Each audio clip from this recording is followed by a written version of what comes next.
Hello students, आज हम स्वतंत्र भारत की चुनौतियां एवं विकास पढ़ेंगे। ये जो आपका लेसन है आज़ादी के बाद का है, यानी 15 अगस्त 1947 के बाद इसमें जो भी हुआ भारत में, इसमें ये सारी चीज़ें इंक्लूड हैं। अभी तक के लेसन में हमने स्वतंत्रता के पहले, यानी जब हम आज़ाद नहीं हुए थे, इसके पहले क्या क्या हुआ, कैसे कैसे क्या आंदोलन किए गए, किसने इसमें महत्वपूर्ण भूमिका निभाई, महिलाओं और पुरुषों ने किस तरह से इसमें सहयोग दिया, मुसलमान, हिंदू, सिख, ईसाई आदि धर्मों ने कैसे इसमें अपना सहयोग दिया और सबने मिलकर के अपना आज़ादी को प्राप्त किया, और किस प्रकार से मुस्लिम लीग के द्वारा भारत और पाकिस्तान का विभाजन हुआ। ये सारी चीज़ें हमने पीछे वीडियो में देख लिया है।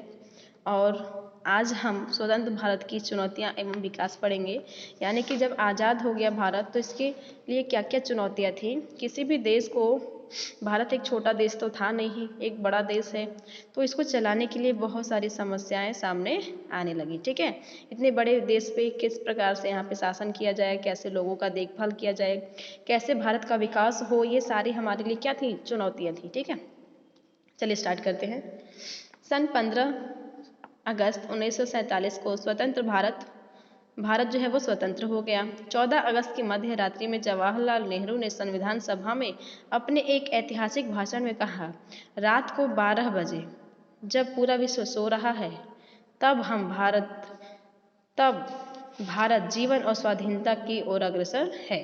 ठीक है, यानी कि अपने एक स्टेटमेंट में किसने कहा था, जवाहरलाल नेहरू ने कहा था कि 14 अगस्त की रात को, यानी 15 अगस्त को आज़ाद होने वाला था भारत, तो 14 अगस्त की रात को इन्होंने कहा था कि रात को 12 बजे पूरा विश्व क्या हो रहा है, सो रहा है, और उस समय भारत क्या है, अपने जीवन और स्वाधीनता की ओर आगे बढ़ रहा है। ठीक है, क्योंकि उस समय जो था एक एक मिनट और सेकेंड की कीमत थी, क्योंकि हम कुछ ही समय था हमें आज़ादी को पाने में। ठीक है, भारत की करोड़ों जनता का सपना सच हो चुका था, किंतु स्वतंत्र भारत के सामने अनेक समस्याएं व चुनौतियां थी। ठीक है, आज़ाद होने का सपना तो हमारा क्या हो रहा था, पूरा हो रहा था, लेकिन उसके साथ ही हमें अनेक चुनौतियों का सामना करना पड़ रहा था, अनेक चुनौतियां हमारे सामने आके खड़ी हुई थी। ठीक है, पहला इसमें देखते हैं स्वतंत्र भारत की तत्कालीन समस्याएं, यानी कि जो भारत स्वतंत्र हुआ उस समय इसकी तत्कालीन समस्या क्या थी, शरणार्थियों की समस्या। ठीक है, पहली है शरणार्थियों की समस्या, दूसरी है देशी रियासतों का भारतीय संघ में विलय की समस्या। ठीक है, तीसरा है पाकिस्तान का भारत पर आक्रमण। इस तरह से आपका चौथा है आर्थिक समस्या। ठीक है, इसको समझते हैं और डीपली समझेंगे क्या है इसमें। आपके सामने एक पिक्चर दिख रहा है, इस पिक्चर में ये लॉर्ड माउंटबेटन है, और ये पंडित जवाहरलाल नेहरू को पहले प्रधानमंत्री के रूप में शपथ दिलवा रहे हैं। ठीक है, शरणार्थी में से क्या होता है, जो आश्रय होते हैं, जो मतलब जो कहीं और देश से आकर के और एक जगह बस जाते हैं जाके, ये हमारे शरणार्थी होते हैं। जैसे देश के विभाजन के बाद भारत और पाकिस्तान में हुए सांप्रदायिक दंगों के कारण पाकिस्तान से भारत आए लगभग 75,000 हिंदू, सिख और मुसलमान शरणार्थी भाइयों को बसाने की समस्या। ठीक है, यानी कि जब देश आज़ाद हुआ तो भारत में क्या छिड़ गया, सांप्रदायिक दंगे छिड़ गए। सांप्रदायिक दंगे में हम मुसलमान हैं तो हमें हमारा राष्ट्र अलग चाहिए, क्योंकि अगर हम साथ में रहेंगे तो हमारा विकास नहीं हो पाएगा, ऐसा वो लोग सोचते थे। तो इसको लेकर के विभाजन हो गया भारत और पाकिस्तान में, और इसके अंतर्गत जो पाकिस्तान से हजारों की संख्या में 75,000 करीब हिंदू और सिख जो आए थे भारत में, शरणार्थी बन के आए थे, तो उनको यहाँ पे बसाने की समस्या, यहाँ पे रहने की समस्या का सामना करना पड़ गया। ठीक है, इनके निदान यानी उपाय में क्या किया गया, भारत सरकार ने करोड़ों रुपए खर्च करके इन शरणार्थियों को बसाया, शरणार्थियों को बने हुए मकान एवं भूमि दी। भारत सरकार ने इसका उपाय क्या निकाला कि करोड़ों रुपए का खर्च किया और उन शरणार्थियों को रहने के लिए मकान और भूमि दिया। ठीक है सॉरी। नेक्स्ट दूसरा पॉइंट देखते हैं इसमें, देशी रियासतों का भारतीय संघ में विलय की समस्या। ठीक है, इसमें क्या होता है कि जैसे भारत में उस टाइम राज्य नहीं थे, रियासतें थी। ठीक है, और वहाँ पे छोटे छोटे राजा अपना राज्य करते थे, तो वो अपने आप को स्वतंत्र समझते थे। जब भारत आज़ाद हुआ तो उसमें ये कहा गया कि आप अगर चाहें तो पाकिस्तान में जाके मिल सकते हैं और चाहें तो भारत में जाके मिल सकते हैं। ठीक है, तो उन रियासतों को ज़्यादा से ज़्यादा जो रियासत थी उनको भारतीय संघ में किस प्रकार से शामिल किया जाए, किस प्रकार से उनको भारत में मिला लिया जाए, ये एक बहुत ही बड़ी समस्या थी। और इसमें हमारे जो सरदार वल्लभ भाई पटेल थे, उन्होंने सबसे ज़्यादा योगदान दिया था। ठीक है, चलिए इसको देखते हैं। जब हम आज़ाद हुए तो देश में कुल 562 रियासतें थी। कितनी थी? 562 रियासतें थी। यदि रियासतें भारत में न मिलती तो यह देश कई टुकड़ों में बंट जाता और गृह युद्ध हो जाता। ठीक है, यानी कि जब भारत आज़ाद हुआ था तो उस समय भारत में रियासत थी, राज्य नहीं थे, और छोटी छोटी रियासतों पे राजा अपना शासन करते थे। ठीक है,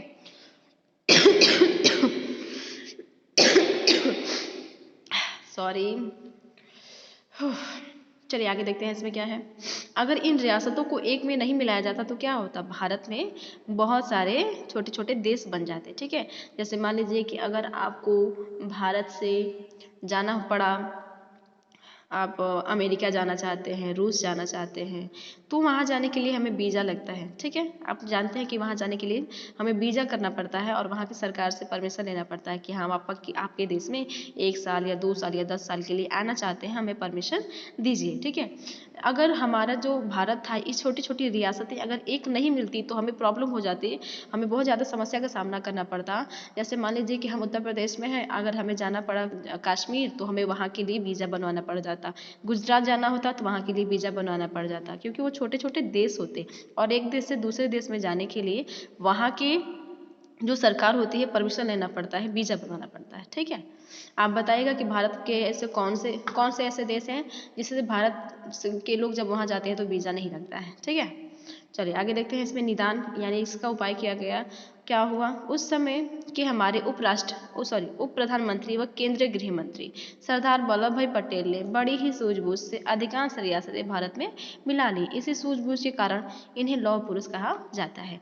यानी कि सरदार वल्लभ भाई पटेल ने क्या किया, कड़ी से कड़ी जोड़ करके एक भारत का निर्माण किया। ठीक है, एक भारतीय संघ का संगठन किया और ऐसे संघ का संगठन किया, ऐसे यूनिटी बनाई जिसमें अगर कोई देश या कोई राज्य चाहे कि हम अलग हो जाएं तो वो नहीं हो सकते। ठीक है, चलिए आगे देखते हैं। इसमें पाकिस्तान का भारत पर आक्रमण। पाकिस्तानियों ने क्या किया, जब वो अलग हो गए तब भी उनको संतुष्टि तो नहीं मिली, वो हमेशा भारत पे आक्रमण करते रहे, आज भी करते रहते हैं, हमेशा कुछ ना कुछ करते रहते हैं। स्वतंत्रता के तुरंत बाद पाकिस्तानी कबालियों ने कश्मीर में धावा बोलकर 1/3 भाग पर अधिकार कर लिया। यानी कि जो हिस्सा भारत का था उस पर भी इन्होंने क्या कर दिया, हमला कर दिया, और हमला करके उसका कुछ हिस्सा अपने कंट्रोल में कर लिया। कश्मीर के महाराजा ने भारत में सम्मिलित होने की अपील की। वहाँ के जो राजा थे, जय सिंह शायद नाम था उनका, तो जब भारत अलग हुआ तो उनसे कहा गया कि आप भारत में मिल जाइए, लेकिन उन्होंने क्या कहा कि मैं स्वतंत्र रहूँगा, मैं अकेला राज करूँगा, मुझे किसी की स्वाधीनता स्वीकार नहीं है, कश्मीर का मैं राजा हूँ और यहाँ की प्रजा अकेले रहेगी। ठीक है, उस समय क्या हुआ, पाकिस्तान ने कहा कि आप लोग हमसे मिल जाइए और हिंदुस्तान ने यानी भारत ने कहा कि आप लोग हमसे मिल जाइए। तो इसने कहा कि मैं किसी में नहीं मिलूँगा, मैं अकेले आज़ाद रहूँगा। ठीक है, तब क्या होता है, तो जो पाकिस्तानी होते हैं वो उस पर हमला करके उसको अपने कंट्रोल में करना चाहते हैं। उस समय कश्मीर की जो शासन यानी जो राजा था वो हिंदू था और वहाँ की अधिकांश जो प्रजा थी वो मुस्लिम थे। ठीक है, तो हिंदू राजा मुसलमानों के साथ यानी पाकिस्तान में मिलना नहीं चाहता था, इसलिए उसने भारत से क्या मांगा, मदद मांगा, उनसे कहा कि मैं आप में सम्मिलित होना चाहता हूँ, लेकिन आप मुझ पे कोई भी दबाव नहीं डालेंगे, मैं जैसे रहना चाहूँगा वैसे रहूँगा। तो बहुत सारे नियम कानून को बनाया गया, बहुत सारी शर्तें मानी गई और इसके तहत उनको अपने में शामिल कर लिया गया। ठीक है, अभी कुछ टाइम पहले ही जो कश्मीर का धारा 370 जो हटा है वो उसी से रिलेटेड था। उसमें ये था ना कि कश्मीर पे हमारा एकांश वो अधिकार नहीं होगा, वहाँ के कश्मीर का अपना अलग झंडा था, अलग संविधान था, अलग नियम कानून थे, तो उसी को तोड़ करके धारा जो 370 है उसको तोड़ करके सारे भारत में उसको अच्छे से मिला दिया गया। ठीक है, चलिए देखते हैं पाकिस्तान का जो विभाजन हुआ, जो आक्रमण किया इन्होंने, इसका क्या निदान निकाला गया। भारतीय जवानों ने कश्मीर के कबालियों को खदेड़ दिया, यानी जो पाकिस्तान से आए हुए कबालियों थे उनको खदेड़ दिया। कश्मीर भारत का अभिन्न अंग बन गया। कश्मीर का 1/3 हिस्से पर पाकिस्तान का आज भी अनाधिकृत कब्जा है। यानी कि आज के टाइम में भी जो कश्मीर का, ये जो भारत का ऊपर वाला जो एरिया है, यहाँ पे आज भी पाकिस्तान का क्या है, कब्जा है। चूँकि और बाकी एरिया को बचा लिया गया क्योंकि उस टाइम भारत वाले जो हमारे जवान थे, भारतीय जवान, उन्होंने जाकर के उनको खदेड़ दिया। ठीक है, चलिए अगला समस्या देखते हैं क्या है। आर्थिक समस्या का क्या सामना करना पड़ गया हमें जब हम आज़ाद हुए उसके बाद। स्वतंत्रता के बाद कृषि की अच्छी स्थिति नहीं थी। जब हम आज़ाद हुए तो उस समय हमारा जो कृषि कार्य था वो बहुत ही उन्नत किस्म का नहीं था, पैदावार अच्छी नहीं होती थी, खेत जो थे वो ज़्यादा उपजाऊ नहीं हुआ करते थे, जो बीज हुआ करते थे वो भी पुरानी होती थी, मतलब उसमें कुछ हाइब्रिडेशन नहीं था, तो पैदावार भी अच्छी नहीं होती थी। हमारे देश में गेहूँ और जूट के उत्पादन के अधिकांश सिंचित क्षेत्र जो है वो पाकिस्तान के हिस्से हो गए थे। ठीक है, यानी कि जो जूट और जो भी गेहूं के उत्पादन वाले क्षेत्र थे वो अधिकांश हिस्से कहाँ चले गए थे, पाकिस्तान में चले गए थे। देश में बढ़ती जनसंख्या के कारण खाद्यान्न की समस्या थी, गेहूं विदेश से आयात करना पड़ता था। ठीक है, यहाँ पे दो शब्द आता है, एक आयात होता है और एक निर्यात होता है।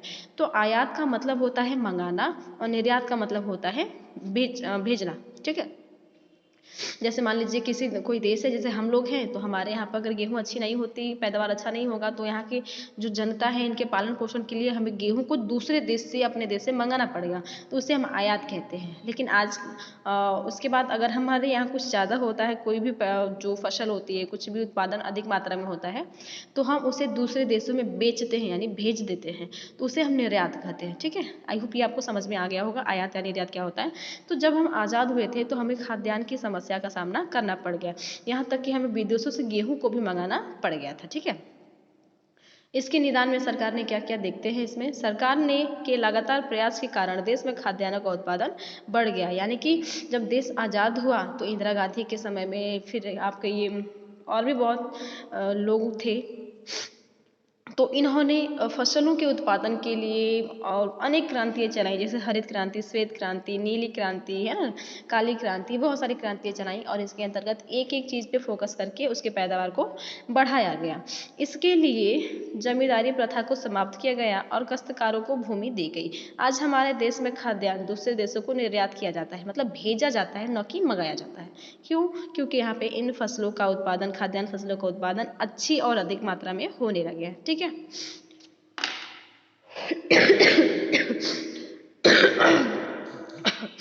सॉरी, चलिए अब आगे देखते हैं इसमें क्या है। स्वराज की चुनौतियां।